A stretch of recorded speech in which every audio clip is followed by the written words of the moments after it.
Hello students, I am Siddharth Chaudhary, faculty of biology. Students, आज हम लोग डिस्कस करने वाले हैं class 11th locomotion and movement. इस चैप्टर का टॉपिक हम लोग पढ़ रहे हैं मसल्स कॉन्ट्रैक्शन। तो एक वीडियो हमने बनाया है जिसमें एक्टिन और मायोसिन फिलामेंट है ना कैसे वर्क करता है।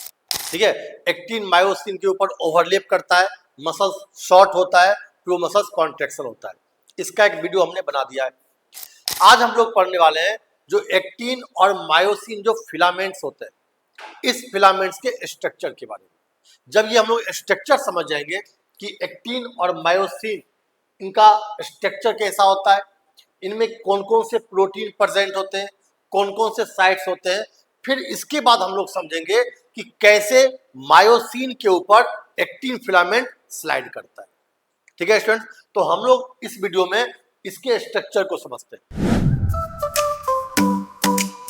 हो सब स्मार्ट क्लासेस आएं, सपने सजाएं, पढ़ाई में मस्ती हर दिन कुछ पाएं। चलो चले हम सब नए इरादे लेकर, क्लास 6 से 8 तक बनाए कल के लीडर। हमने डायग्राम लिया है एनसीईआरटी का। ठीक है, एनसीईआरटी में 2 डायग्राम दिया हुआ है।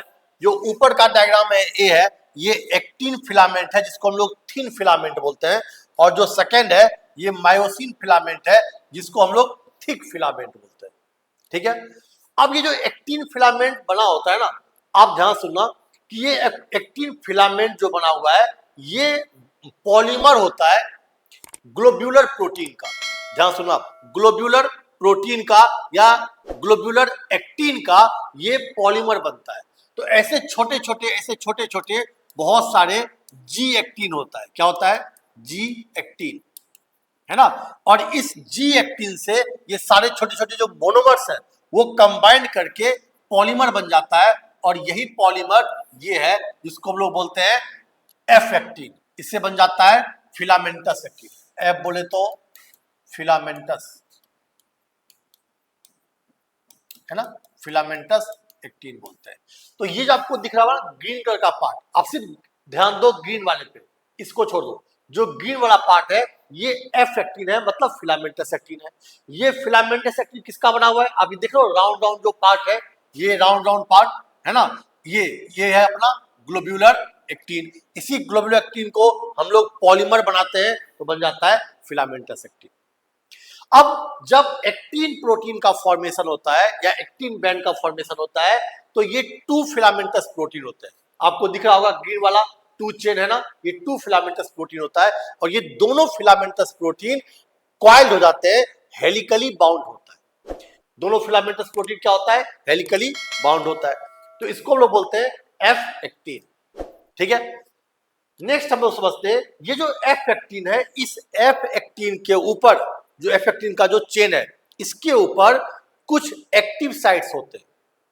वो एक्टिव साइट्स क्या है वो आप लोग को मैं बाद में बताऊंगा, बस आप इतना समझो कि उसके ऊपर एक्टिव साइट्स होते हैं, और उस एक्टिव साइट्स को नॉर्मल जब हमारा मसल्स रिलैक्स स्टेज में होता है तो उस एक्टिव साइट्स को मास्क करना पड़ता है, यानी कि हाइड करना पड़ता है।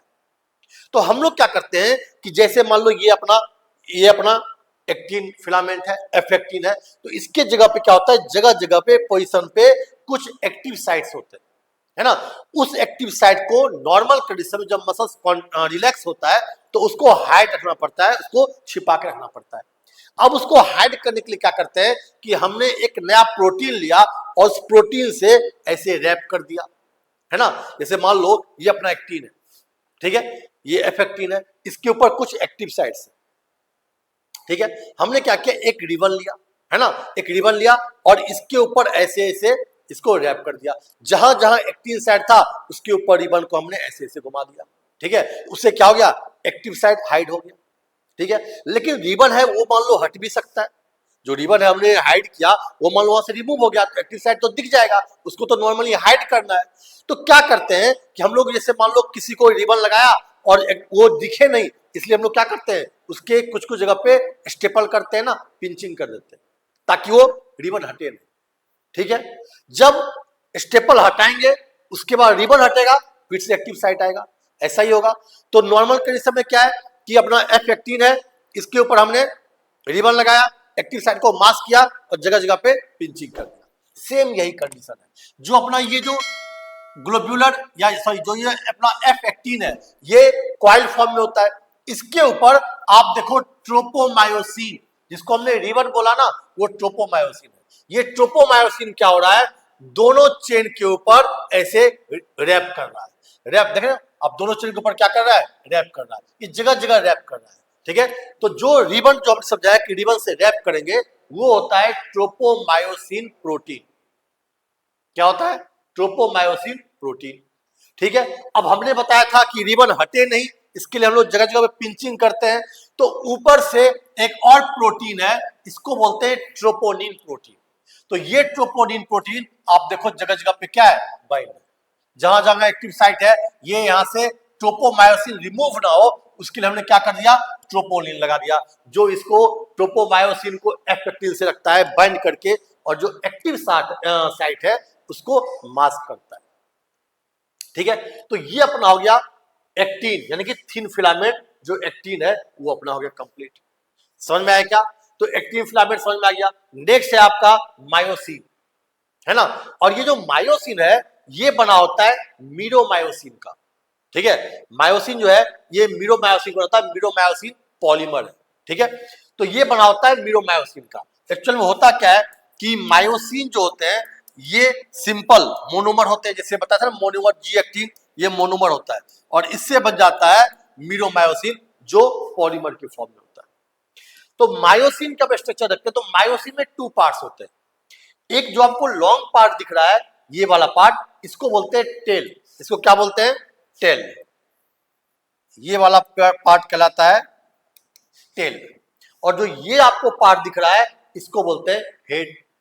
ये हेड वाला पार्ट हो गया, ये टेल वाला पार्ट हो गया।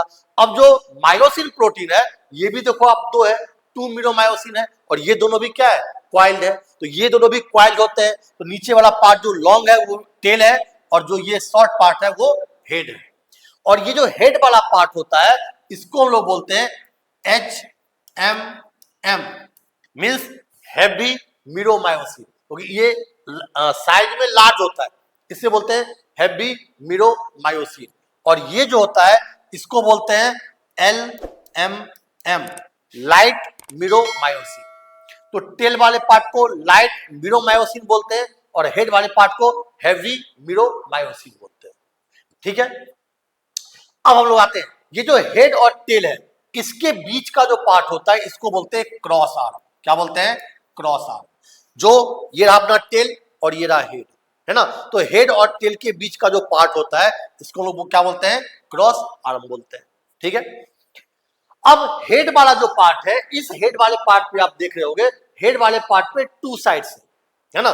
दोनों हेड पे ये 2 हेड्स हैं, दोनों हेड पे 2 साइड्स प्रेजेंट है।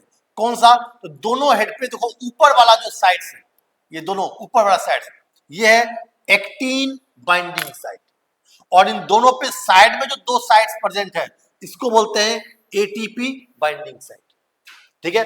मतलब ये तो नाम से मालूम हो रहा है कि दोनों हेड के ऊपर यहां पे कौन बाइंड करेगा, ATP, और ये दोनों किससे बाइंड होगा, एक्टिन से। लिखा हुआ है ना, एक्टिन बाइंडिंग साइट, मतलब ये दोनों बाइंड होगा इस एक्टिन वाले से, है ना। ये अपना एक्टिन, और ये इन दोनों पे बाइंड होगा ATP, ठीक है। अब ये एक्टिन से कब बाइंड करेगा और क्यों बाइंड करेगा, उस बाइंड करने से क्या होगा, है ना, इसको हम लोग समझेंगे जब इसका हम लोग एक्चुअल मैकेनिज्म समझेंगे मसल्स कॉन्ट्रैक्शन का, है ना, जिसको स्लाइडिंग फिलामेंट थ्योरी बोलते हैं, है ना। इस लेक्चर के बाद जो नेक्स्ट वीडियो होगा वो आपको मैं समझाऊंगा कि ये दोनों कैसे एक दूसरे से अटैच होते हैं। आपको ये समझाऊंगा कि मायोसिन के ऊपर एक्टिन फिलामेंट कैसे मूव करता है, जो आपको हमने इससे पहले फर्स्ट लेक्चर में समझा दिया। तो ये दोनों कैसे मूव करता है वो मैं आपको बताऊंगा नेक्स्ट वीडियो लेक्चर में। तो अभी आपको बस इतना समझ में आना चाहिए कि एक्टिन और मायोसिन का जो डायग्राम है वो कैसा होता है, इसके अंदर ट्रोपोमायोसिन ट्रोपोनिन का क्या काम होता है, और इसमें हेड वाले में कौन कौन से पार्ट प्रेजेंट होते हैं, ठीक है स्टूडेंट्स। इसका जो एक्चुअल मैकेनिज्म है वो आपको नेक्स्ट वीडियो में मिल जाएगा। Thank you.